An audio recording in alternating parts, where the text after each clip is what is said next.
thanks for the department and for this occasion. I'm very happy to be here in Vancouver.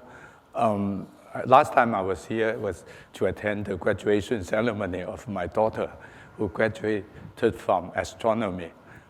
And before that, I came and I have given talks and poetry reading in UBC. And I remember in the year around 1997, I did a research on Chinese art for my book of poetry, Museum Pieces, and I received a lot of help and hospitality from the library.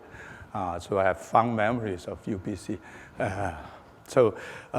Today the topic is on Hong Kong cinema, but I hope it is of interest to people outside of Hong Kong as well.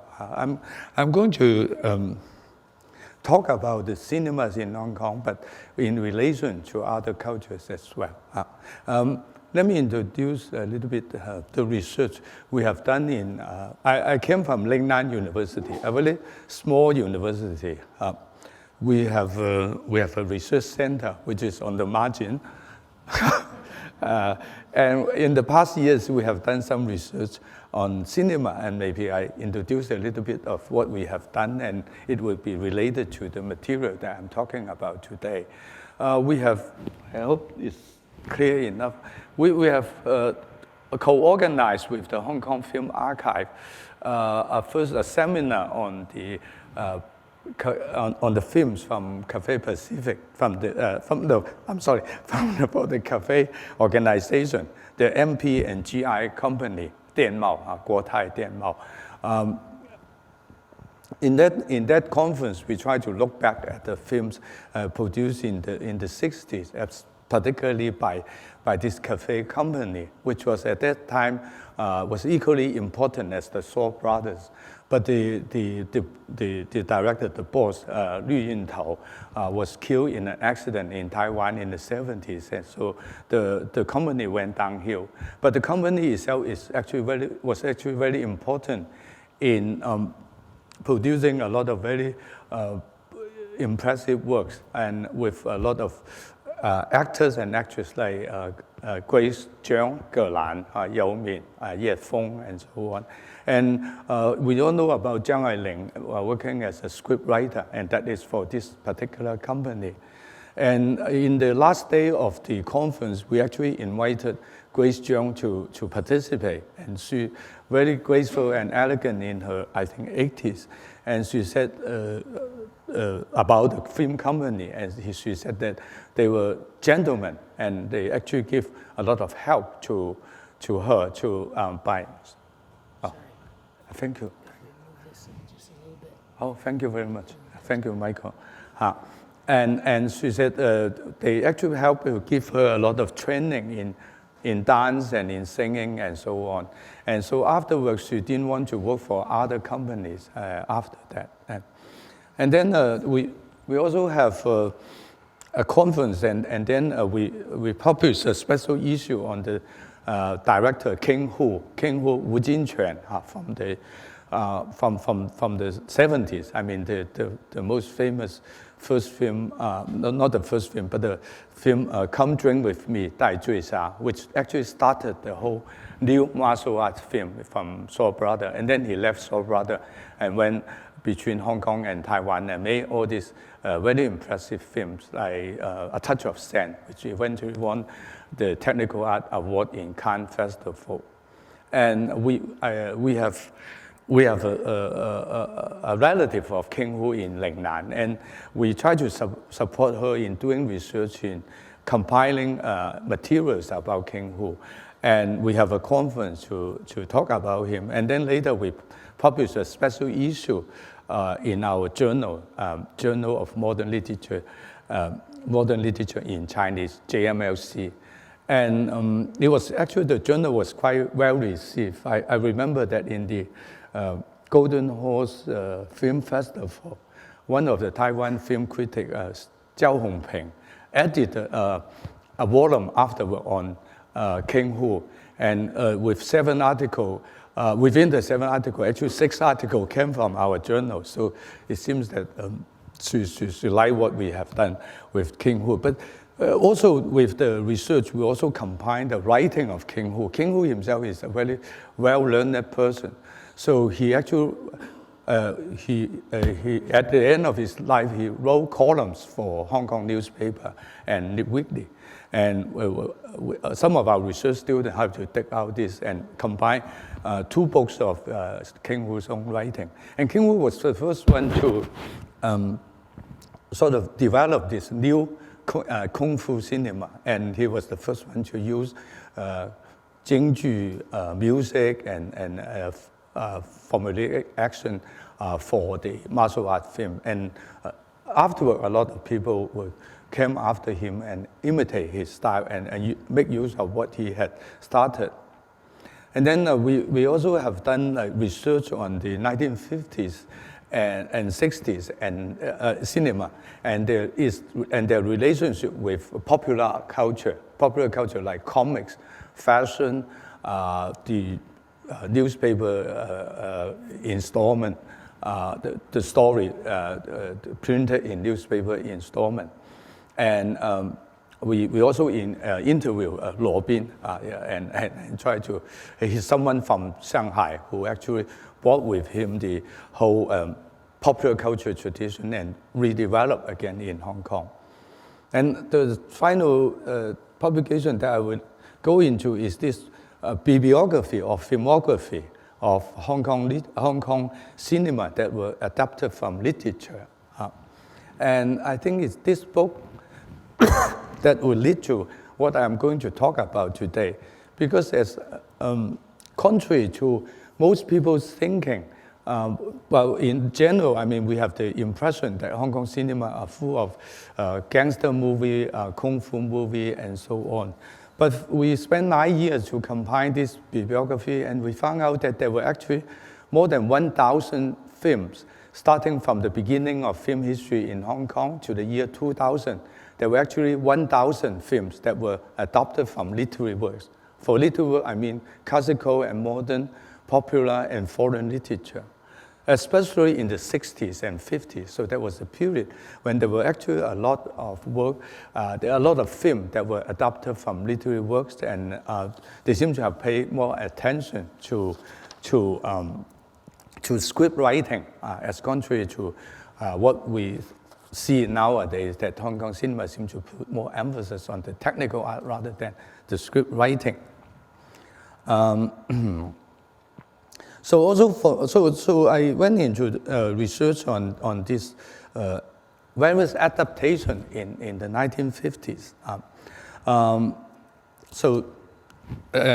I found a lot of examples of adaptation from modern Chinese literature, from May 4th movement, from classical literature, from a classical drama, opera, and also stories of romance, the so-called butterfly, Mandarin Duck and Butterfly stories.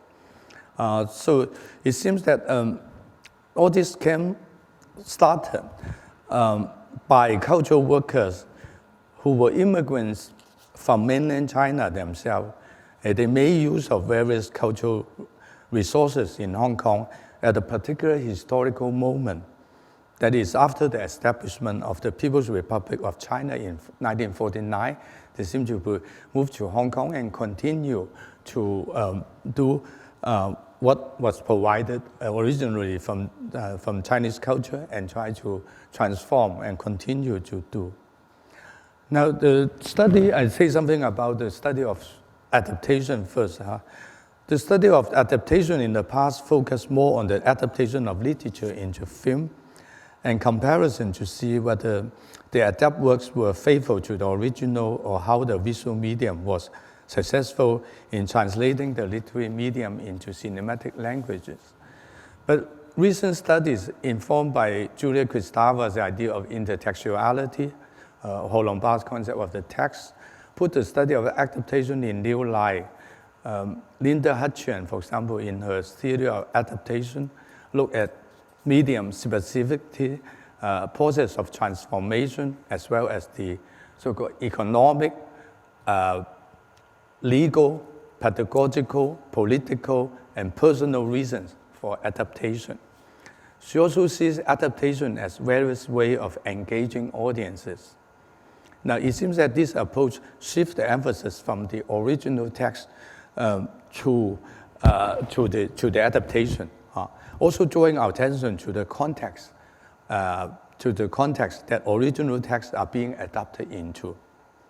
Dudley Andrews, a film scholar from Yale, in his discussion of adaptation of French directors such as Renoir, talk about the sociology and aesthetics of adaptation. I quote from Dudley Andrews. This sketch of few examples from the sociology of adaptation has rapidly taken us into the complex interchange between eras, styles, nations, and subjects. This is as it should be, for adaptation, while a tantalizing keyhole for theorists, nevertheless partakes of the universal situation of film practice, dependent as it is on aesthetic system of the cinema in a particular era and on the era's cultural need and pressure. Filmmaking, in other words, is always an event in which a system is used and altered in discourse. Adaptation is a peculiar form of discourse, but not an unthinkable one. Let us use it not to fight battles over the essence of the media or the inviolability of individual artworks. Let us use it as we use all cultural practices to understand the world from which it comes and the one towards which it points. The elaboration of these worlds will demand, therefore, historical labor and critical acumen. We need to study the films themselves as acts of discourse. We need to be sensitive to that discourse and to the forces that motivate it. So, for example, the discussion of Dudley Andrews, the study of adaptation in suggesting treating film as acts of discourse demands more detailed elaboration on the process of adaptation, also taking into consideration the aesthetic system of the cinema in a particular era and on the era's cultural need and pressures. So my study of adaptation from the works of the 50s begins with a kind of surprise finding of good quality Hong Kong films that were ignored and forgotten in the past decade. But then the body of work also helped me to understand better the culture of the 1950s in general and the culture afterward. And it is important to know the cultural resources that writers and directors drew on and transformed to form the culture of that era, which was a kind of formative era in establishing the complicated phases of Hong Kong culture that continue until today. So I'll begin with the discussion on adaptation from modern Chinese literature, especially from the works of the Mayfair masters. That is one of the main sources of adaptation. Among the writers from the Mayfair era, one of the writer that is being adopted particularly frequently in the 50s is Ba Jin. In the 40s, there were already works, adaptation of Ba Jin from mainland. But after 49, especially in Hong Kong, Ba Jin's work, there were at least like 5 or 6 adaptations of his work. I would like to introduce a particular company, the Union Film Company, 中联电影公司. It's actually formed by 21 shareholders who were themselves actors, scriptwriters, directors, and so on. So their aim is to produce good Cantonese cinema. Before in the late 40s, there was this discussion of cleaning up Cantonese cinema, saying that there are too many entertainment or bad taste films and so on. They were also in the late 40s, the kind of influence from mainland filmmakers like Cai Chuo-sung, Ouyang Yu-sen, Wu Chunbing, and so on, who bring it with them a kind of leftist ideology. But the Zhonglian group will be somewhat in between. I mean, they were, of course, influenced by the discussion on the problems with Cantonese cinema at that time, but they also aim to produce a kind of high quality, good Cantonese film. And one of their first work is Jia, 1953年, 1953, Jia by Wu Wei, and then followed by Chun by Li Shenfeng, and then Chou by Qun Jian. All three very important directors from the Zhonglian group of people. And you can see that, how do you say, so Jia Chun Chou, the whole Torrent trilogy, 激流三部曲, was adapted in the first starting period of the Union Film Company. And they actually pay special attention, and they have a group of very good actors and actresses like Wu Chuofan, Jiang Weiyou, Bai Yan, Wang Manli, and so on. So you see a lot of group scene from the Jia Chun Chou. And of course, it follows sort of the May 4th theme of anti-feudalist ideology, and it advocates for free love and equality and so on. But what we can say more is that they also pay attention to the art of cinema. That is to say, not just being didactic. For example, you can compare like later in the 50s, there were also adaptation of Bajin by mainland. But if you compare the two films together, you could see the Hong Kong film is actually more sophisticated in its use of cinematic languages and so on. For example, in I think it is in Chun, in Li Shenfeng, one of the best directors from that era. There's a scene in which we depict the use of the girl that was forced to marry someone she doesn't want to, and he sort of situates her by the stream and the reflection of the lights and so on her and so on. So make it more concrete and more lively in presenting the characters. Now I can say something more about this the work by Li Shenfeng. One particular film that worth notice is this Han Ye, another adaptation from Bajin. In Han Ye, you will see that it actually begins with the couple returning after the war back to their family, and then use a kind of flashback to go into what they had experienced during the wartime. The character, the female protagonist, the heroine, Zhang Shusang, played by Bai Yan, is rendered more human than the original. I mean, in the original novel by Bajin, you will see her more as a kind of secondary figure. And there was an episode in which she goes away with the manager to Lanzhou because at that time, at the time of the war, life was difficult, so she needs to work somewhere else. And then she has to go with this boss to Lanzhou. So in the original story, that was a bit ambiguous whether she has an affair with this boss and so on. But in this case, Cantonese cinema, especially with Bai Yan as the protagonist, it's very clear that there's a particular scene in which we see her in the cafe with the boss and say, "We are merely friends." So there's no moral ambiguity. But not only that, but also the female figure in this group of films have received particular attention. And for example, at the ending of the film, the husband, Wang Wenshen, passed away. and her son is nowhere to be found.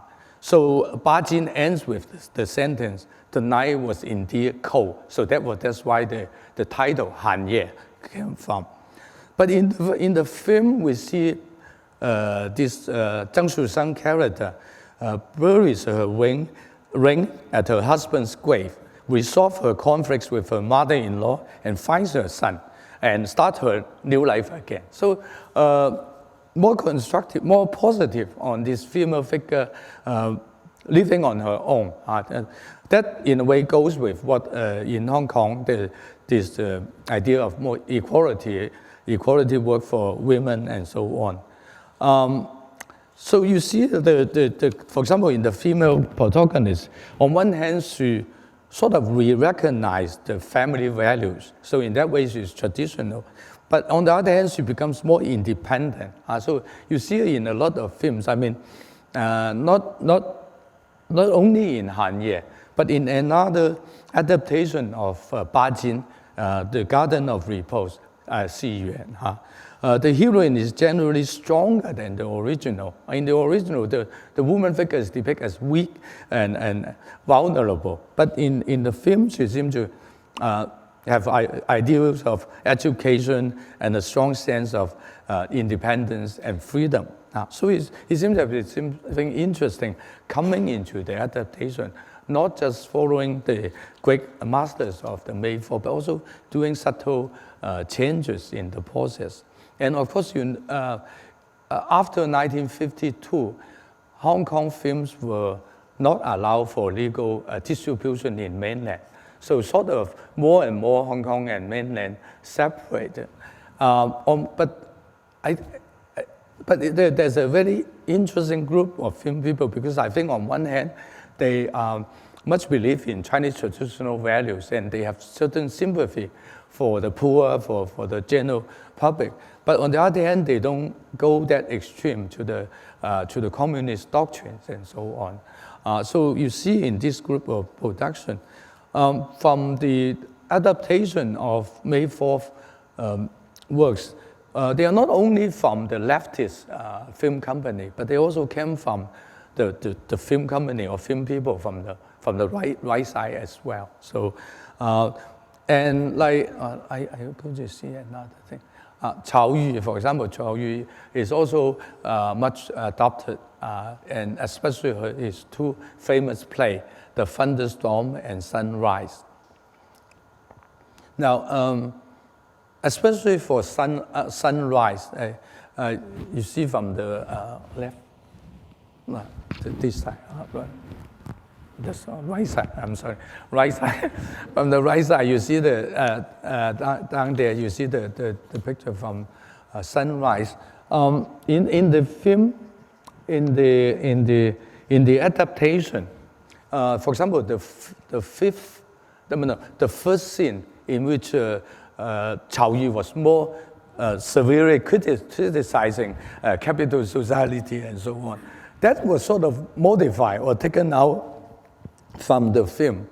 And the capitalist played by Wu Zhuofan in the film is depicted in a more sympathetic way. So the capitalists are not necessarily the bad guy here. And a very good use of cinematic technique. For example, Chen Bailu in her hotel room is always framed by the window frames and so on, as if she's in the cage.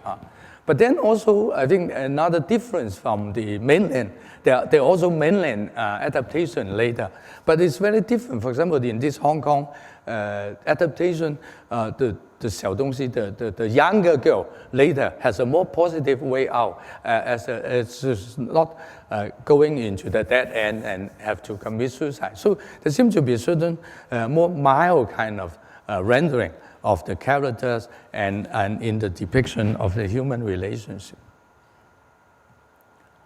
Now, then of course the great master Lu Xun I will talk about, and Mao Dun, and even Xi To that was adapted into film by Li Hanqiang. In Lu Xun, I will go into detail of Lu Xun later. But now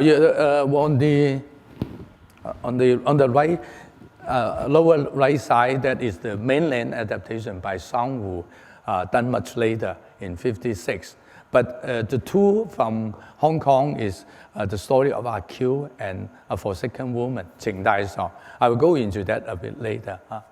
And then I'm trying to make some kind of comparison between mainland, because mainland also make adaptation of works from literature, especially from writers like Lao Xie.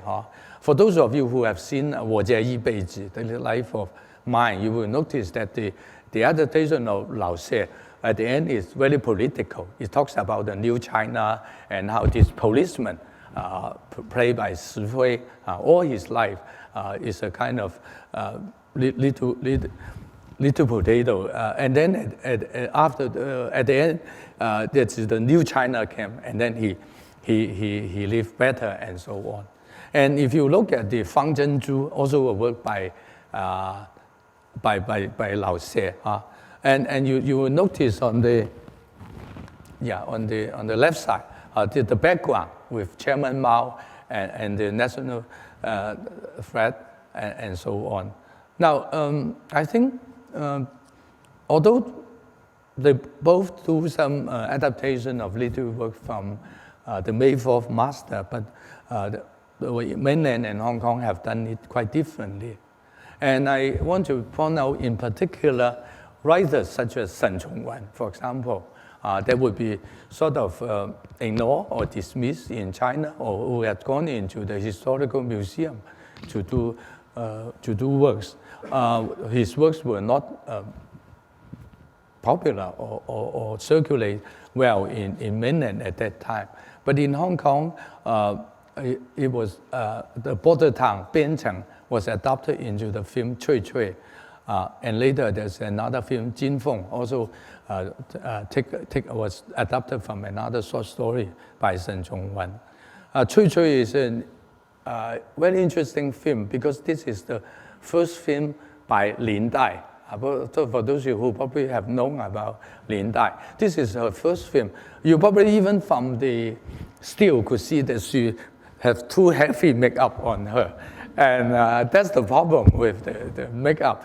The film is actually quite interesting because it sort of changed this Hunan border town into Hong Kong and used Changzhou, the island, with the ships and the fishermen and so on as the background. And actually quite well used of this background to do the Cui Cui. And of course there's a lot of singing in it.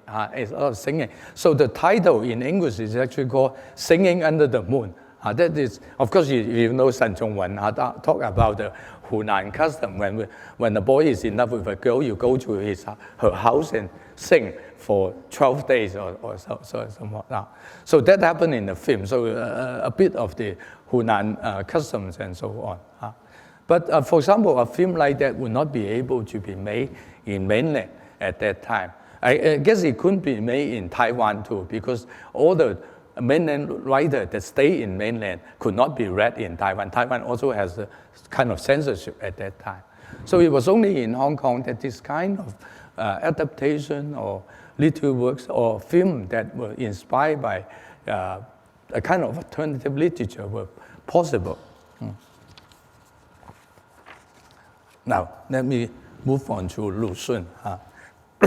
Because I think there are too many films. I just want to focus on one to talk about the adaptation, especially for Lu Xun, who was regarded as a kind of cultural hero in mainland and was not being read in Taiwan.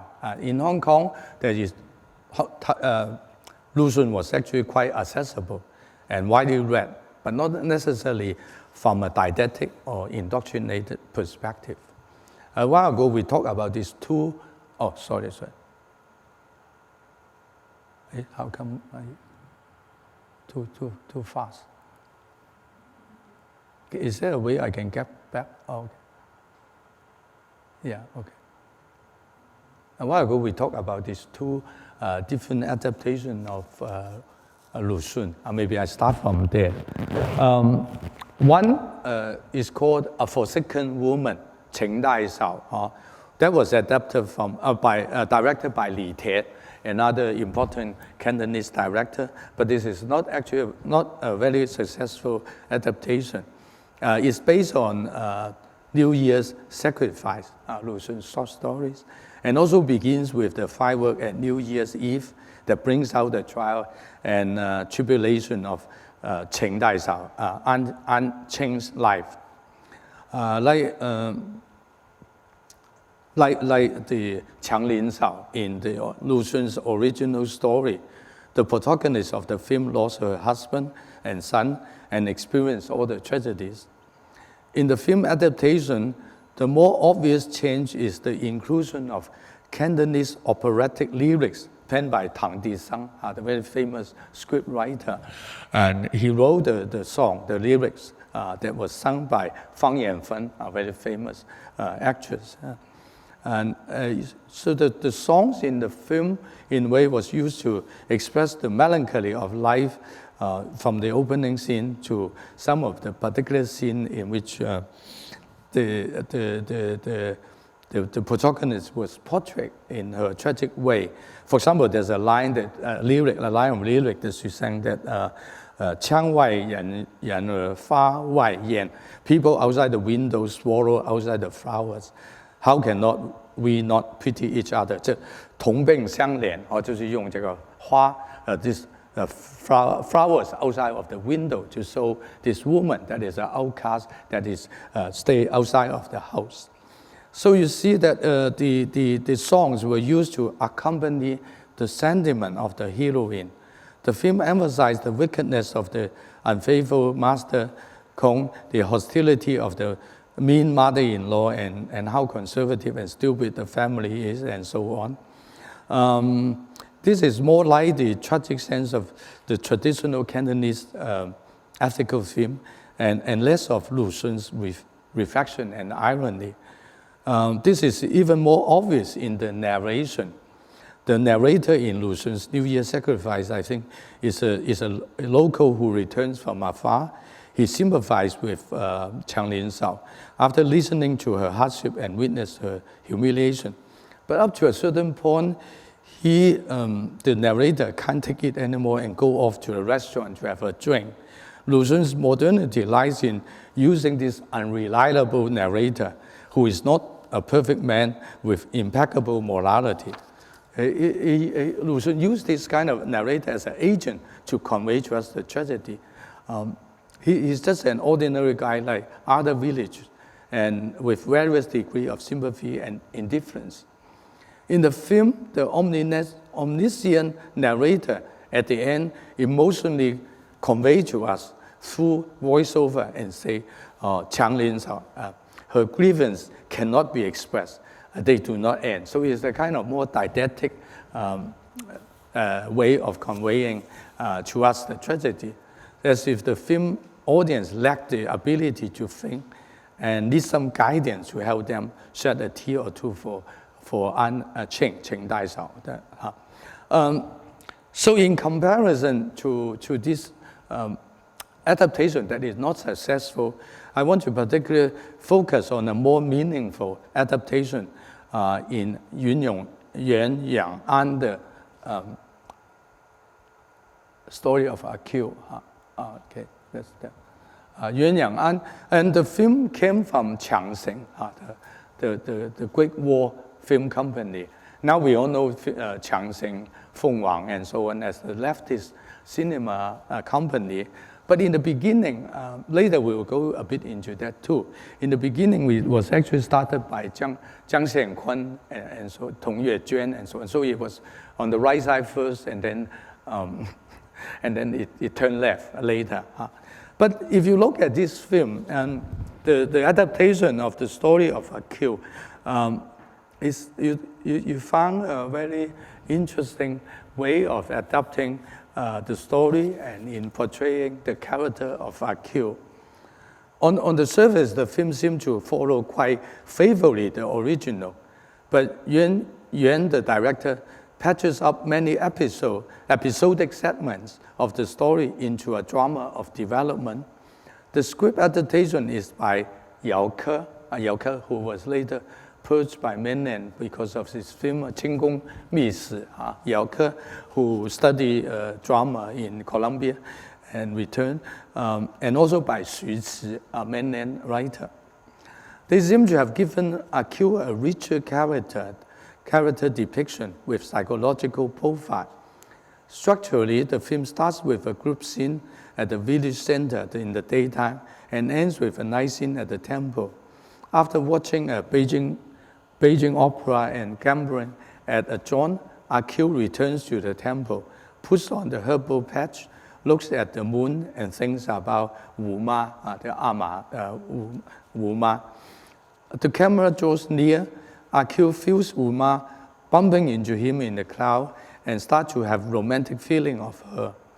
And then he sees the shiny silver pieces, the money he won and then lost, and he feels the pain of defeat. So there are a lot of depiction, psychological depiction of A.Q., not just as a laugh stock, not just as someone we laugh at. In another scene, he stalks the nun's face and finds it smooth to the touch. At night, he fantasizes seeing Wu Ma walking towards him again. There are more preparation building up to the scene where he declares his love to Wu Ma. If you remember in Lu Xun's original story, there was the scene of the nun. He met the nun and then he touched her face and then he felt something on his finger. And then he immediately lead to A.Q.'s rude declaration of love to Wu Ma. But there seems to be more building up and development in the film. In the film, there are more subtle step-by-step arrangements. Now, there's a scene, for example, there's a few scenes before he declares love to Wu Ma. And the first scene is that he is working with the rice, grounding and molding the rice. And there's a certain, he sort of fantasizes about Wu Ma while pounding and grinding rice. And then you see there's another scene in which Wu Ma offers him drinks while he's having lunch there at the same time. And then the scene, the building up to his declaration of love. Then there was this work, his fantasy about Wu Ma, and then Wu Ma offered him a drink. Then there's brisk music at his workplace. He's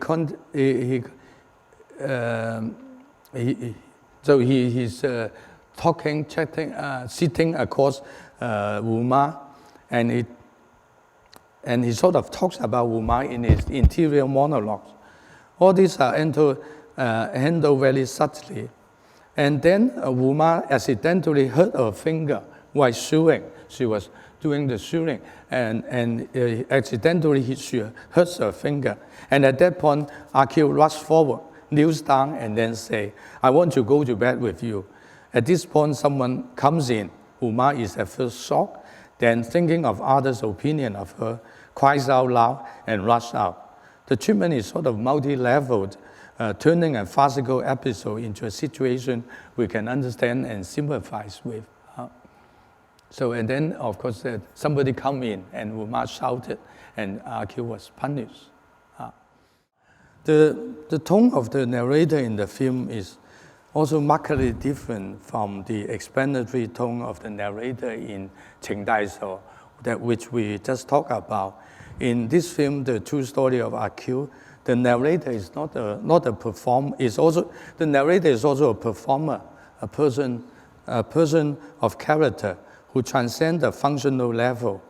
For example, he would say our protagonist, our A.Q., somewhat similar to the playful tone of Lu Xun. And in some instances, the voiceover of the narrator is intermingled with A.Q.'s interior monologue. It is a mockery with gentle humor, a voice with sympathy. I have chosen the last scene where A.Q. is on the road to his execution. In order to show the special characteristics of this adaptation, I would like to draw your attention to Lu Xun's ending first. Because I'm sorry, I don't have subtitle for this film. It's in Mandarin. So for those of you who speak Mandarin, will be very happy. But there's no English subtitle. So I better read a little bit of Lu Xun, what Lu Xun said at the ending. And then you can make comparison and see how the director had manipulated the voice and the mise-en-scène and so on. Now the ending, Akil going to execution. In time, it occurred to him that this was the slow road to the execution ground, that his head was definitely going to come off.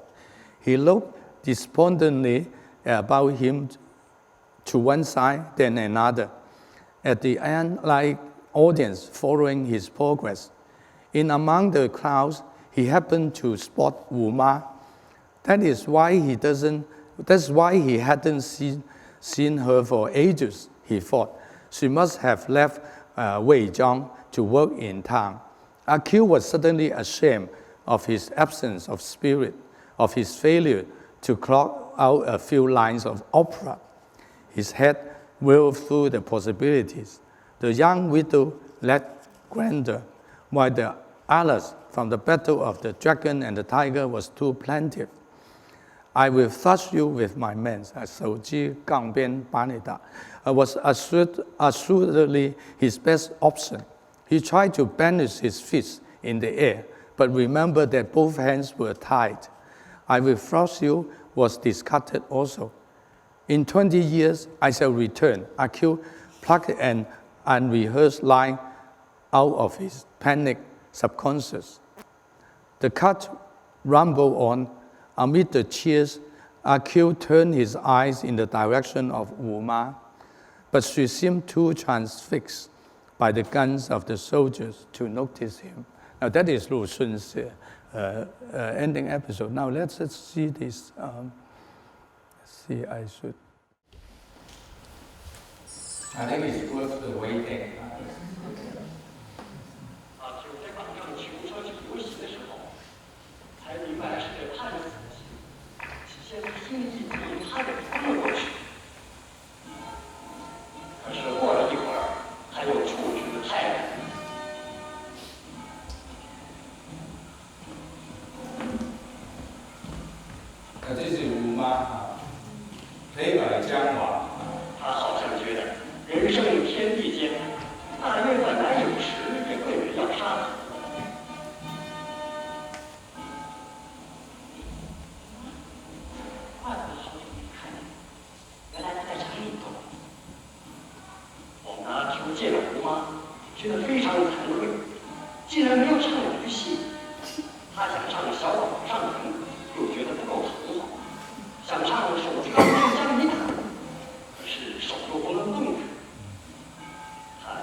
So you see the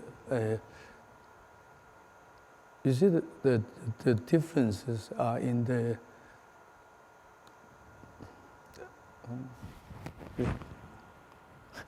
sorry. In Lu Xun's original, Uma is Uma is no different from the crowd who come to watch accused execution with indifference. Yet in the film adaptation, the character of Uma is given a different attitude and responds in different ways.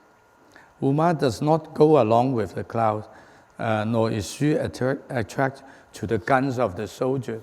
She's more like a human being in flesh and blood, and has a certain sympathy for accused, the outcast. In the film, the camera. Now, in the film, we actually see the episode of accused going to execution, a kind of pen shot following accused, and then at a certain point, the camera part company with the process, and focus more on the Uma who's left on the roadside. And the film seemed to part company with Lu Xun too, in staying on with Uma until the gunshot sounds and her washing robe falls down. And then she said "Agui" at the end of the story. So in a way, the film doesn't take the point of view of the crowds to watch indifferently the execution, nor does it follow 100% Lu Xun's sarcastic statement on the foolish crowds and so on. It chooses to focus on an agent in between, a character in between, to express a certain sympathy for accused. Now, say something more about the actors and actresses. The actress who play Uma is Chang, who's a famous opera singer. And the actor who plays, I guess you know, plays accused is Guan San, the father of Guan Jilin. And with this film, Guan San actually won the Best Actor in Locarno Film Festival in 1957. He actually won the Best Actor award. Now, it's a pity this film, for example, was not recorded in the formal film history in China. The film, though, was produced by a pro-leftist company, but because it was made in Hong Kong's cultural milieu, with its audience in mind, it was quite different from the interpretation of Lu Xun in mainland at that time. Now, this film was 1958. This film was made in 1958. That was a time when the anti-writers movement was leading up to its climax in mainland. And literary critics in mainland leaned toward positioning Lu Xun at the political level. When referring to accused, the frequent quoted lines were grief his misfortune, angry at his weakness, 哀其不幸, 怒其不争, a marked distinction between love and hate. 要爱憎分明, 这个读者要爱憎分明. So the critics would advocate the readers to take sides, to be critical about him, about his background, or explain accused as exploited by landlord, 受地主阶层剥削, poisoned by feudalist ideology. Accused as someone poisoned by feudalist ideology. Now, you don't see this kind of ideology in the Hong Kong film. The Hong Kong adaptation does not negate the criticism on landlord abuse. It doesn't negate that, but it does give a more humorous and sympathetic depiction of human psychology. So let's move on to the adaptation from world classics, from literature of the world. translation of foreign literature have always been a very important part of the May 4th literature tradition. The first generation of May 4 writers attempted to criticize or reject social norms through the translation of foreign works by writers like Ibsen and Gorky and so on. As the mission of the writer was to say, the May 4th ideals of to save the country or inspire the people, as Li Jiahou said, 救亡启蒙, works that emphasize art for life's sake, works that lean towards realism, and works with a strong storyline will primarily be introduced. Now, Hong Kong films of the 50s and 60s continued this tradition of doing adaptation by foreign literature. There were adaptations by Maupassant, like Beau de Suif and La Parure, and like the short story was part of this, the Wonderful Life film by Li Tian, and this Flora, Fa Gu Niang, that was based on the Maupassant story, was a marvelous work by Zhu Xilin with Li Liwa in the leading role. There were adaptations by Dostoevsky, by this Liu Xun. Liu Xun, that was the filmmaker in 50. And in 1952, Liu Xun and a group of leftist filmmakers were deported back to mainland from Hong Kong. What I would like today to concentrate on is the adaptation of works by Tolstoy. Now, there were at least 3 films that were adapted from Tolstoy's novel. 2 works on resurrection. One with a very strange title called Dang Fu Xin, by the leading actress is Bai Guang, and in it there were a lot of singing in it too. And of course, now this was the very interesting case about Chang, the Great War Film Company, because this is the first work produced by the Great War Film Company, and at that time it's Jiang Xiankun, the people from the right side, that is taking charge. And the film came out, and it was severely criticized by the leftist critics, and the title, the rendering of the story, the actors, the singing, all were being criticized. But then later in 1955, we have another adaptation by a Cantonese director, Congwen, who did this his version of Fu Wen, which was very interesting, and I will talk a bit about it later. But let me first focus on the 春蚕梦断, the Anna film by Li Shenfeng. Li Shenfeng, we have seen him in previous film examples, like he did the adaptation of Bajin, Han Ye, and so on. And I would like to, because recently I also read somewhere that there's a film critic who said that in the 1950s that they introduced, they adapted works from Tolstoy, but the general public doesn't know who, in Hong Kong, doesn't know who Tolstoy was. But I think that is not true, because I did some research and found that there were actually some literary magazine in Hong Kong in the 50s that were doing special issue on Tolstoy. And there's one very popular romance writer, Jie Ke, and he actually, in the early 50s, grouped together with a group of writers to translate a collection of short stories by Tolstoy that was published in the 50s. Now, let's see, that is the book. So it's not unknown in Hong Kong. Of course, Leo Tolstoy has always been a great influence to modern Chinese writer. Bajin's family, for example, was said to be inspired by resurrection, and Mao Dun's Midnight said to be influenced by War and Peace, and Tian Han, Shen all have adopted resurrection into stage plays. So there was this tradition of reading Russian novels, especially Tolstoy, and he continued into Hong Kong. But of course, after 1949, in mainland China, the translation of Russian literature turned to works by more revolutionary writers, and Tolstoy's religious belief would be contradictory to the state doctrine. But besides China, in his work still appealed to intellectuals in Hong Kong. That is, the book Jack Kirk, a famous writer of popular romance, was willing to spend time to gather a group of writers to translate a selection of Tolstoy's short stories.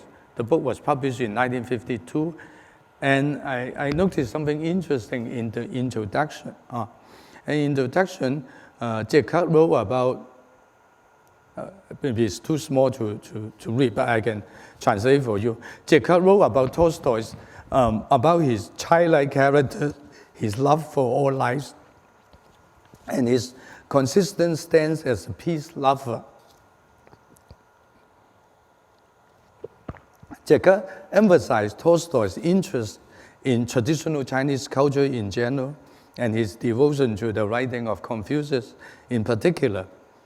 There's a particular paragraph in the introduction that pointed out that during the dark and tumultuous time that he lived in, where there was no freedom of speech, no freedom of publication, when literature turned to individual worship, Tolstoy was persistent in his belief and was the conscience of the time, acting with his Christian faith, with peaceful, nonviolent means, and a rational attitude. Now, this kind of place for Tolstoy probably was rare to find in mainland at that time, at the same time.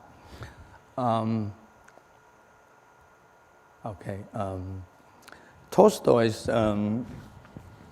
work, Anna Karenina, was written in the 70s of the 19th century, between War and Peace and Resurrection, about changes in the family, fate of women, hypocrisy as a product of ethic and social customs, and the great class divide seen through a story of love and passion. The opening line of the novel states, all happy families resemble one another, but each unhappy family is unhappy in its own way. There are three There are three marriages in the novel. The marriage between Anna and her husband, Karenin, is a failed marriage. Her brother, Steve Oblonsky, and wife Doris' marriage is a kind of compromise. And Levine and Kitty had a bumpy ride at the beginning of their relationship, but eventually end in a comparatively happy marriage of love. In the film adaptation, the brothers' marriage is simplified into a decent and peaceful marriage with Wang Chuosan and Wang Manlei as the couple. And Wang Manlei, for a very rare chance, act as a very nice lady, not as the violent mother-in-law that she used to play. The story centers on Anna and her life. Following the original novel, Anna is a kind-hearted woman, warm and spirited, who falls in love with another man outside her marriage. Now, the depiction of Anna leans more towards sympathy rather than blame. In the Cantonese film adaptation, Bai Yan, in the leading role, plays Anna Pun, is more restrained than the Anna in Tolstoy's original. She doesn't turn her feeling for Xu Gei, the Vronsky character, which is Zheng Weiyao. She didn't turn her feeling into action. Maybe the director Li Shenfeng had taken into consideration the more conservative morality of Hong Kong audience in the 50s. And in the original story, there's Anna's elope, her pregnancy, and subsequent miscarriage in the book do not appear in the film. Basically, Anna Pun in the film is also a woman with strong feelings, but under the firm moral hold of the 50s, she refrained from expressing herself, as is only forced into divorce under the pressure of her suspicious husband. Such an adaptation fulfills the moral expectation of the Hong Kong audience in the 50s and preserves Bai Yan's the leading actress kind of positive image. Anna Pune, in her argument with her husband, also mentions gender inequality and so on, but there's no much development from there. Let me show, see if by the end of the talk, I will know how to do it. The lover give her a note, so in a very clumsy way in front of the husband. So this is husband, Ma Xizhang. And you see the decoration, and well, you see the more upper middle class kind of background in this film as different from the other Cantonese films at that period. And she went into her room and read the love note from Anna.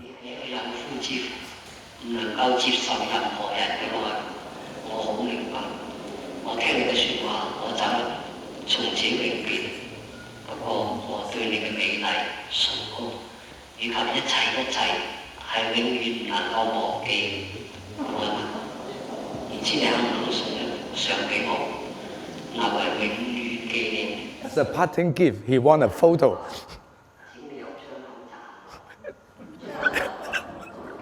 So he's standing below the window to wait for her to throw him a picture. Now this is a poor Vronsky. Vronsky would never like that in Tolstoy's story. But let's see. So you see, she's sort of passive. She eventually has a feeling for him, but both of them are very well controlled. The male protagonist less so, but the woman was very much in control, and she was standing there in the rain, hoping that she will throw him a photograph as a parting gift. She knows that she's a very decent, moral woman, and she's beautiful. He's in love with her, but he understands. He's very understanding at this point. He understands that they cannot go on, so he is going to go away. Actually, he doesn't go away. He still hangs around. That's the problem. Now let's show another episode. I think it's a very well use of film languages to depict, a bit exaggerated, of course, the relationship between Anna and her husband.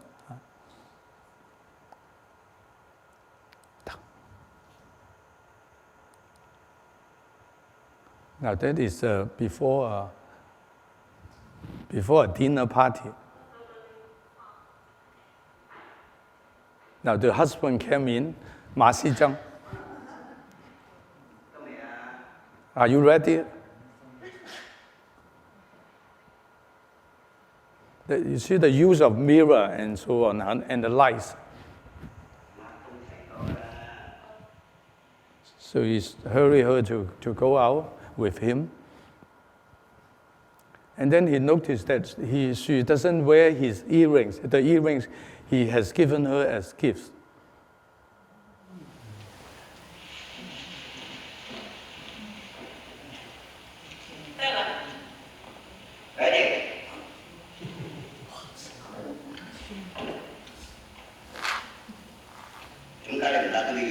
Why did you wear it?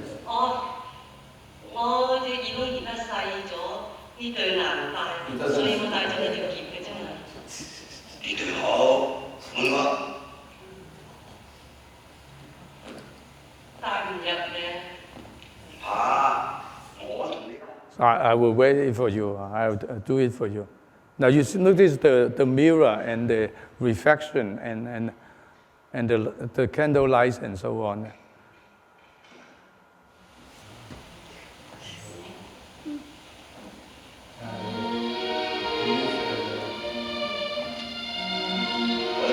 And then he turned around to facing us. And then with his reflection and so on dominating the whole frame composition.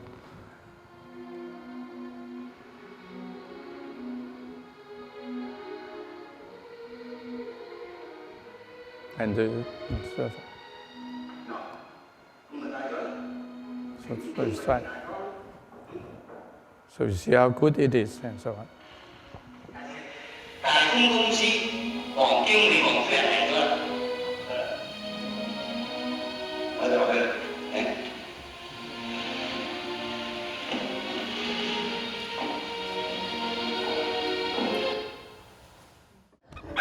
Thank you very much.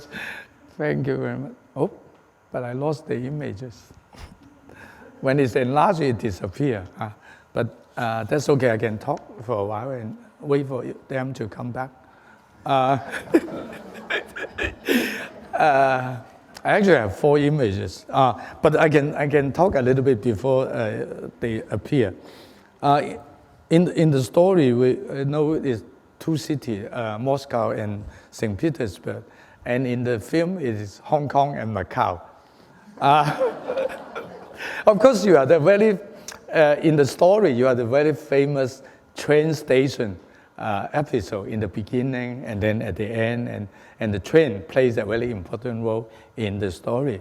And how did they do it in the adaptation? They use ferry between Hong Kong and Macau, and also the water. So there was a point. Now you remember, if you remember the story, you notice that of course the train station played a certain important role in the story, and also later Vronsky committed suicide, wanted to commit suicide, and then Anna at the end committed suicide at the railroad. Here at the end of here, in a very interesting way, Anna and the Vronsky character were depicted as a pair who have known each other in their childhood. So when they were young, they watched the waves together, and now they meet again in this closer area. And at the end, when Vronsky wanted to commit suicide, he went to the seaside and looked at the waves, and he jumped, but of course he failed at everything, including suicide, committing suicide. So not successful.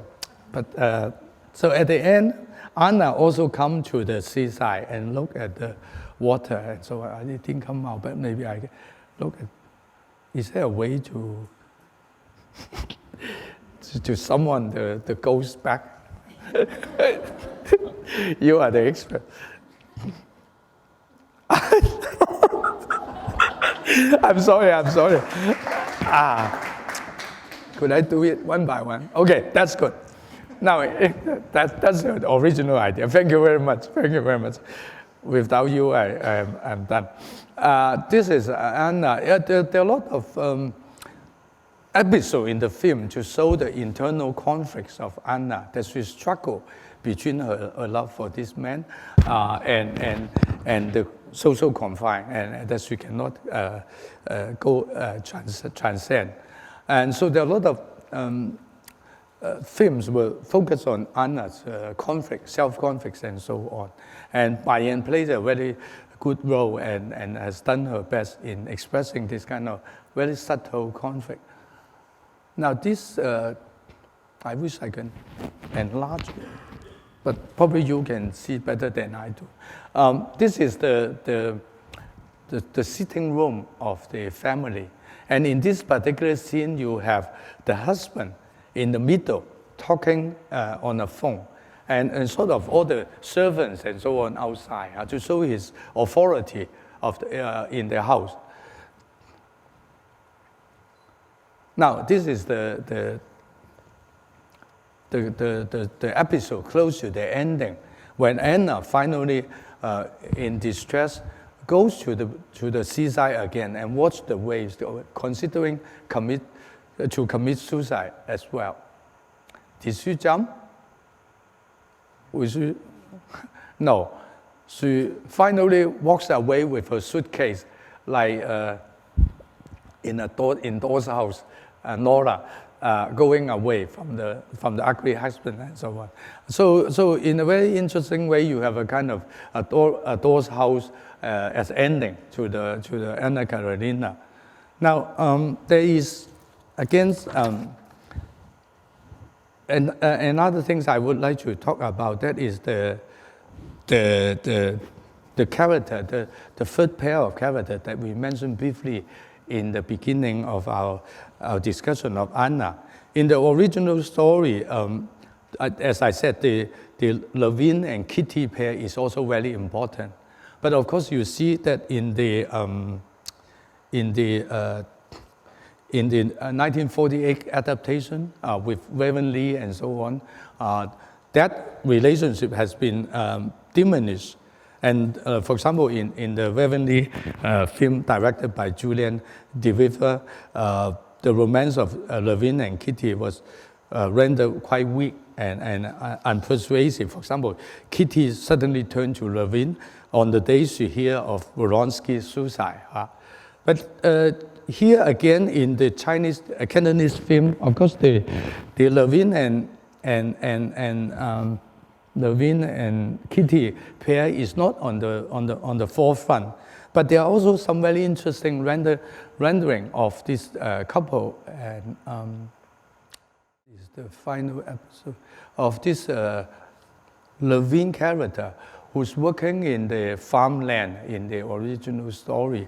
And here we have a very Cantonese background of him with his mother raising chickens and so on. And also there is a very interesting lesson that his mother gave him while Kitty was sick and was in love with Vronsky, and Vronsky doesn't love her, and she was sick. And then this is the episode. Let's see. So you see a complete different set of scene from the upper middle class background. This is Chang playing the Levin character.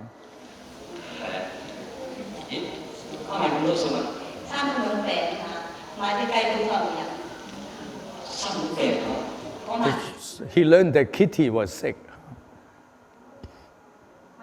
But you know what? Look this how the bananas were arranged at the background. Very interesting. It's like an installation art. Now, suddenly turn from this high-class villa to this place, farmland. Levin working here.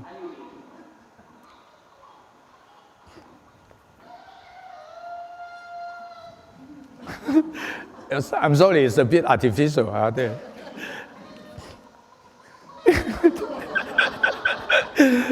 You see how far we have improved from sound engineer.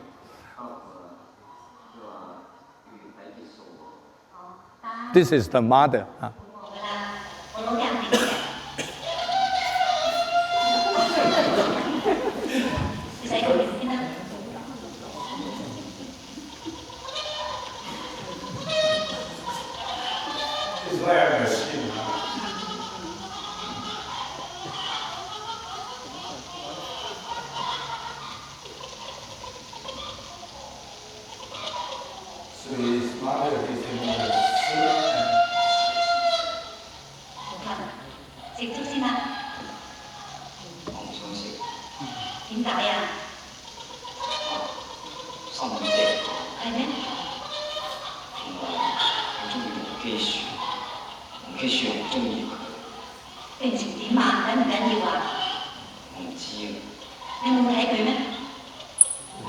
Have you visited Kitty? She said no, because he thought that Kitty was in love with another person.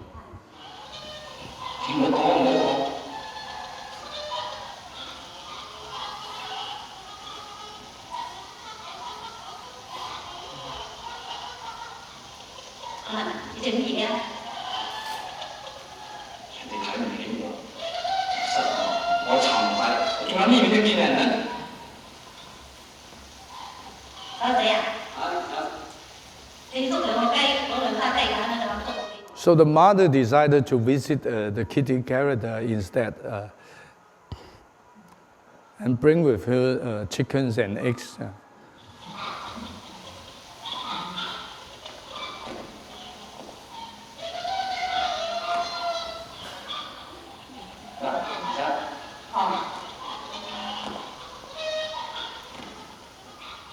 So the mother carrying the chicken, trying to go to visit Kitty.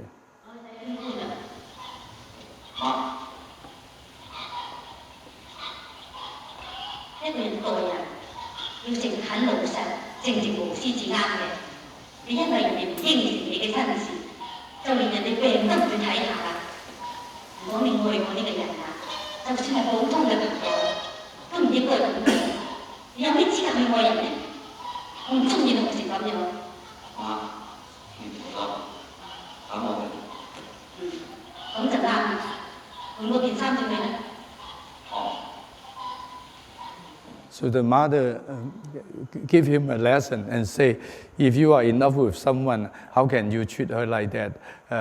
How can you qualify to say you love people if you do not even care about her sickness and so on? So in the Cantonese film adaptation, Lu Xun had also taken a lesser role, and most scenes are focused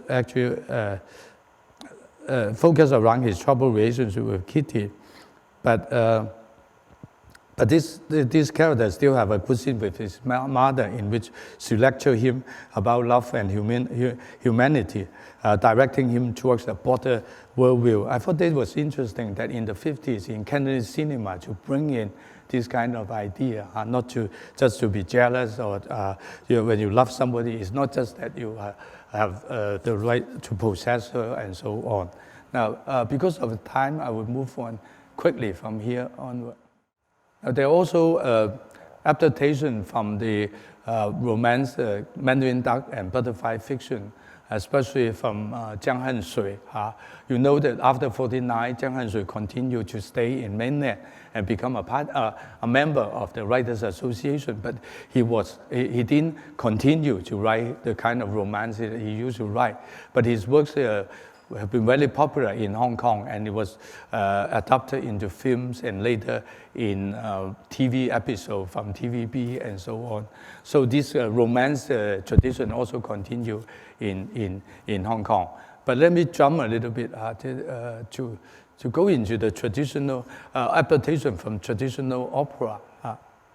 So again, in Hong Kong, it continued with this interest in traditional opera, drama, Chinese drama, from Jingju, Quanju to, of course, the Cantonese opera. And a lot of the Cantonese opera were also adaptation from Jingju and so on. So this is one of the more formal adaptation of Romance of the West Chamber by Wu Wei. This one is actually very interesting, but we don't have time to go into it. This film also an adaptation of the West Chamber, but the focus is more on the matchmaker Hong Liang, and she make fun of this cousin 表哥 and so on. And in that particular episode, she make use of the Cantonese songs and tunes, including the 木鱼 数白蘭 數白欖 all kind of Cantonese witty, naughty kind of lyrics. But we'll skip that too. So this is for Kay. I know Kay is a good friend for the Peony Pavilion. So I found something that you have never seen. This is a Cantonese adaptation of the Peony Pavilion. Of course, it's not an opera. It's a Cantonese film with some singing in it. But there are some interesting rendering in this film too, with the dream scene, in which there was a particular dream scene in which both the male and the female protagonists seem to be dreaming the same scene, so as if they communicate through their dreams. But because of time, we will jump to the last one that I want to talk about. That is the reincarnation of the red palm by Tang Disheng. The Cantonese opera was finished in 1959, and Tang Disheng passed away on the night of the premiere of this opera. He of course is adapted. The play was the Cantonese opera was adapted from the Ming Zhou Qiaojin the Hong Mei Ji. And then he saw some of the rare version of it and developed his own version of Zai Si Hong Mei Ji as a kind of reincarnation of the old work, but also of the female protagonist. Now, this was some of the stills of the performance of the time. Now, it was a pity there was never a film made based on this protagonist, based on the acting of this actress and actors. The Bai Shen, Yan Jinhui pair of actors. But later there was a film called The Reincarnation of the Red Palm. The film version a less superior performance, you can say, from the Bai-Shen version. But again, the film is interesting in its depiction of the ghosts. The ghost of Li Weiliang come back, and this scene is called the 诡辩. The ghost come back and argues with this judge and fights for justice. Now, I jump a little bit so at the same time, a few years later, this was done. The original Tang Zhiseng script was done in '59, and 2 years later, in the north, in Beijing, there's a person called Mang Qiao, who adopted the same play, Red Palm, into Li Weiliang. The 剧本 is called Li Weiliang. And there's some adaptation in which she make it more political. He made it more political already, but because his use of ghosts, it was from 1963 onward, they begin to purge him and criticize him severely on using the ghost in his play. So here he said, Mang Qiao 江青点名批判，就江青criticized him in particular, and he became the anti-party person. And 1976年就去世，so he passed away in distress in 1976. So he only regained his names in 1979. Now, so what I try to say with this example is that you can see the similar script from the Ming Dynasty, from Zhou Qiaojin, to continue into the present day, but with the different adaptation in Hong Kong and in mainland. And the adaptation would face different political and cultural and social responses. So tonight I try to share with you a group of Hong Kong film from the 1950s. They were adaptations from various sources. Other than drawing your attention to this group of much regarded work and share with you to appreciate them together, I also want to focus on the issue of adaptation to show how Hong Kong in the 1950s had drawn on various cultural resources, cultural capital, to build up and to form a unique culture that has grown in Hong Kong and sort of depart its path from mainland. By adaptation, I put emphasis on the original resources, the cultural heritage from China and the West, as well as the cultural negotiations, the challenge and modification that have gone through to make this cultural heritage work in a different environment with different social cultural background. I believe this examination would help us understand better the formation of Hong Kong culture, as well as cultures which continue in other Chinese communities, such as Vancouver, to further modify and transform into other forms and shapes. Thank you.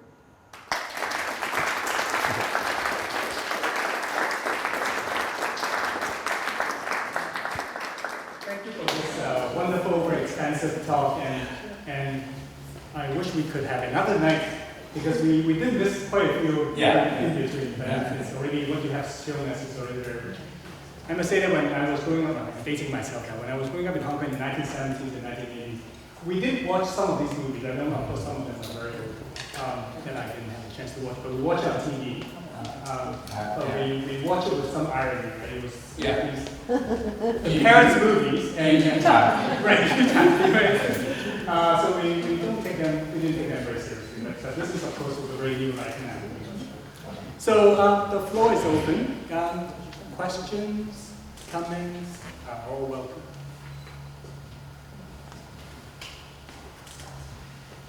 With special thanks to the technical support. I'm sorry I was too fast. Thank you very much for helping me out. Yes, go ahead. It makes me really nostalgic watching all these clips, so thank you. I really appreciate that you made the connection between the aesthetic adaptation of literature into film and with the kind of cultural adaptation that Hong Kong at that time adapting from both Western literature and mainland. I'm just curious whether you think that adaptation model continues as Hong Kong cinema develops. Whether adaptation goes on, and then if it does the kind of adaptation model changes? Yeah, we actually see the 50s and 60s seem to be the height of this kind of adaptation that we saw. But of course, later in other Hong Kong directors like Shui Hak was very good at adapting other like folk tales or other things. And another storyteller, Li Bihua, was also good at doing that too. So I think that there's a certain continuation. But we also see that since the late 80s and early 90s, then a lot of the attention in the film industry seems to put on the improvement of technological advancement rather than script writing.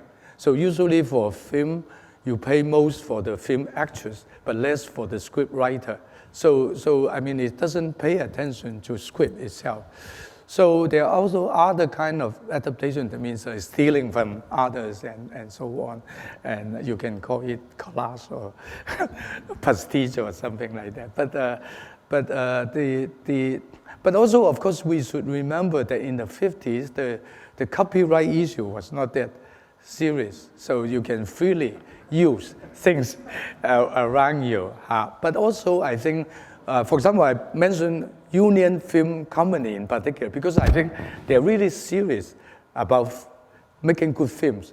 And in their time and within their understanding, they think like adapting from the Mayford writer would be a good path to continue this Chinese culture and to show to the next generation the kind of things like Li Shenfeng, who later made this film, The Orphan, with Bruce Lee, for example. He's very much aware of the situation that for the parent generation coming to Hong Kong in a colony, how to continue this Chinese culture, how to raise people, and so on. It would be very different from Zhou Xingqi, Stephen Chow, and so on, that sometimes they do adapt from things. And now I think there's also a trend that think the more unfaithful you are, the better you are. So there seems to be less dialogue with the original. Here, like for the Lu Xun film, I think the interesting thing is there's a dialogue going on that is very faithful to the episode at the end, but also there's subtle changes and there's an attitude behind it. But nowadays, I see less and less that kind of attention to script writing. Let's start with our guest from outside. I grew up in Hong Kong, and the period you were talking about was the period of my formative years.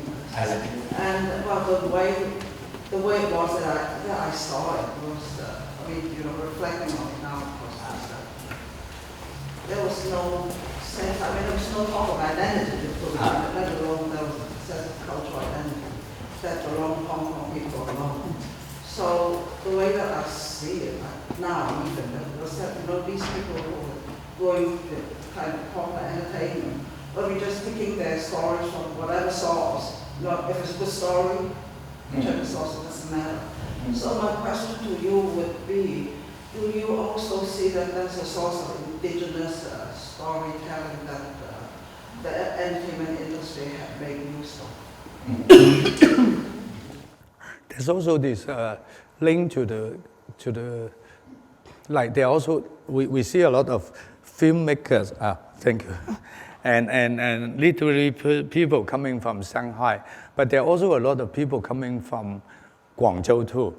And I of course, after 1949, I guess all of you have known that there were more than 1 million people that moved from mainland to Hong Kong, and a lot of newspapermen, cultural workers included there.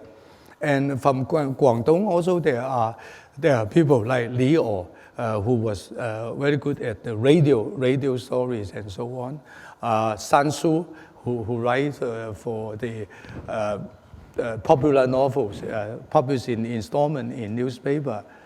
So there's the Cantonese background resources is also very close.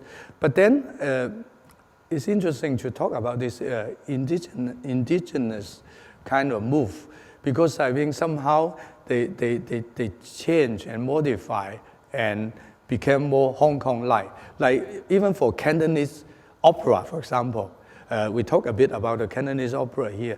But then you see in the 50s, then actually some opera singer or actors return back to mainland, like Hong Xin Nui. And some from Hong Kong continue to take on more westernized kind of music and more innovative way of renewing the traditional thing. So actually your question fits in with my idea, what I wanted to do today. Because nowadays when people talk about cultural identity in Hong Kong, there are two kinds of discussion. One is mentioned by this disappearance, the aesthetics of disappearance, that, oh, Hong Kong was only aware of itself when it's going to disappear. That will put the time in the late 80s or 1907, then the Hong Kong culture begins. Then another kind of discussion will come from mainland, who say, why talk about Hong Kong culture? There's no Hong Kong culture, only Chinese culture. Why should you, are you trying to do something bad to talk about Hong Kong culture? So in that case, there are two extremes in talking about Hong Kong culture. My theory is that there's a process of transformation and adaptation. I mean, I agree completely with you. And in the 1950s, nobody would just say, I'm doing something to build up a Hong Kong identity. Nobody would be aware or consciously doing that. But unconsciously, because of the time, because it's a colony, because of the differences in culture, in education, in the audience, and so on. So I was trying to show this kind of subtle changes, modification that move to the kind of sentiment that we have today. That's why still today, a person from mainland in Hong Kong or a Hong Kong person in mainland, you will still see a lot of differences because of the history, because of this mutual, slow, gradual development from there. So, so I think, of course, there are adaptations from local writers as well, like Ping-kwan, Ping-kwan. If you remember the film, Lu Xun, I don't know whether you have seen that film. It's also a Zhu Xiaolun film. It's about a group of people living together very crowdedly in a small apartment. And that film was adapted by from a Hong Kong writer, Ping-kwan, writing in the 30s. And so there are also local writers that are being adopted in the production too. But I'm more interested in how people absorb and take in these different kinds of resources to form what we have from that on and move on from that. Thank you. Question? I'm very curious about what was happening in the film industry, especially in the early and mid-50s. I know in the 60s things got very competitive, and you would have different studios releasing an adaptation of Zhang Henshui's Fate and Tears and Laughter to compete with each other because it's such a popular story. Did you have that type of competitive pressure driving? Yeah. In the 60s, yes, Zhang Henshui, actually, I mean, like Dian Mao, Xiaoxi, all wanted to make adaptation from Zhang Henshui because he was popular. But in the 50s, not exactly that competitive in that way, but there were a lot of film produced in the 50s, and it was said that every week there's a new film coming out. So, well, there's also, I mean, I'm talking about more serious film production, but there's also a so-called wonton noodle director. That is, you set the camera and then you go away to have a bowl of wonton noodle, and then you come back and say cut. So it's a 7日先 and so on. So there are things like that too. I will admit there are a lot of bad films producing from that. There were. But not as serious as in the 60s with Shaw Brothers really trying to control everything. And their enemy, of course, was the Dian Mao company that I talked about, which produced better quality films. But the Shaw Brothers was better in distribution and in business running and so on. At that time, Jiang Hanshui actually was a hit topic, and Diem Lao made one, and then Xiaoxi made one, and so on. Because it was, yeah, and sometimes they're very cunning. They don't print it. I mean, one comment. I mean, maybe Xiaoxi is the bad guy. They didn't print the name of the author, and then they changed like Ti Xiao An Yuan. They use the 女字旁的 and so sometimes they don't use the title too, and they steal. That also existed.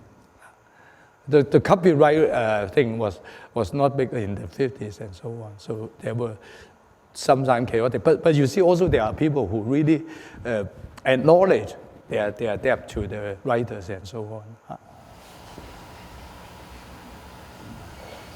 We have time for one or two more questions. Yes, Josephine. Well, I just want to make a comment and then one question.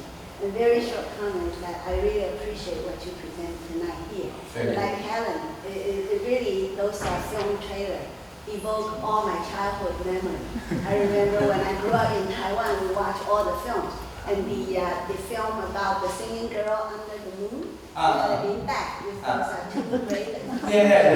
Yes, the girls, that's right. We asked our mother to make our film like that. So one thing, when you do this kind of a cultural study or film study, I'm wondering whether or not it's a good idea for you to trace who gave the idea that Hong Kong was a desert, a cultural desert. Now, why this kind of concept was developed or spread? Because after I grew up and after I understand a little bit more about history, Hong Kong history, I gradually realized that Hong Kong plays such an important role, not only in terms of political aspect, economic aspect, but particularly in cultural aspect, in the sense that my generation, we grew up with Hong Kong films. For good or for ill, they play such an important part in the formation of our understanding of the film culture, or even the Chinese culture. Now after I see this adaptation film of Lu Xun's short story, I realized why I've never seen this story in Taiwan, because those films were completely banned by Taiwan government during the 50s, 60s, even 70s and early 80s, and so on and so forth. And we know why, because of this leftist ideology. So in the sense that Hong Kong really plays not the marginal role, but really the central role, in the sense of preservation of Chinese culture to a certain extent. But the question I also want to present to you is that, do you think when those directors, they adapt the original story into the film version, and you mentioned there's a dialogue going on between the Hong Kong directors and maybe the director in China, or maybe the dialogue between the Hong Kong director and the deceased writers of the original novels, for example, with Lu Xun.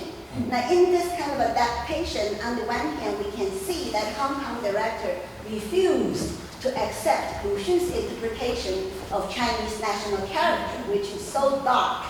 And people would say, many scholars in China today would still say that his perception of Chinese national character is so apt and so accurate. So in that sense, I'm wondering, do you think that kind of a dialogue is deliberate because their understanding of traditional Chinese culture is so different from that of Lu Xun? Or would be because they are afraid that if they follow the original version, that the market will not particularly accept this kind of a dark portrayal of the Chinese quote-unquote people or national character?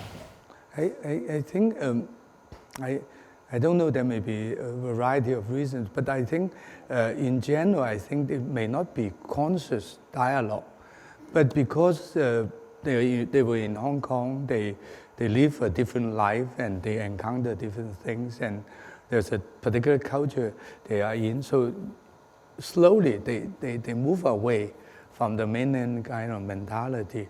I have experienced that when in contact with people from mainland that may take a very hostile position at the beginning, but after a while then they get into it and then they will be more critical of mainland rather than Hong Kong. But to talk about the issue of cultural desert, you know that Hong Kong, sometimes Hong Kong people themselves would say it's a cultural desert too, because Hong Kong is a kind of commercial society, and the people in charge, people with power, are the real estate people, and they don't value culture. And I think the government, they don't really value culture. So their culture there. But for example, now we have a film archive, but we don't have an archive to gather all the literature that scattered around in Hong Kong. So there are a lot of problems in that. I mean, in Taiwan has done very well in preserving its own literature and culture and promoting it to others. But in Hong Kong, I mean, the government, there's no cultural policy in doing that. And there were a lot of misunderstanding from people outside. And I noticed, for example, before the handover, there were a lot of misunderstanding from China too. And at that time, a lot of people from China came to Hong Kong and wrote about Hong Kong. And they came with the thesis that Hong Kong is a cultural desert. They want to write a book to prove that. So they are the journalists with a mission to say, we are going to save Hong Kong from this capitalist help and restore them and embrace them back to the mother's arm and so on. That kind of idea that was quite prominent in the 80s and 90s. And I guess maybe there was certain propaganda that went on in mainland that want to, in particular, advertise Hong Kong as a bad capitalist place because it's a colony. If you recognize that a colony could have culture, that for some of the nationalist people, they will think they will lose faith because of that. There's a very subtle thing there, which I still find daily in encounter with different kind of people. They won't like to recognize there are culture there. And when you talk about it, they will say, oh, 大香港, and you are trying to grandize everything and so on. So I think for historical research is useful because it helps us to look back at what we have come through and so on. Thank you, Josephine, for your question.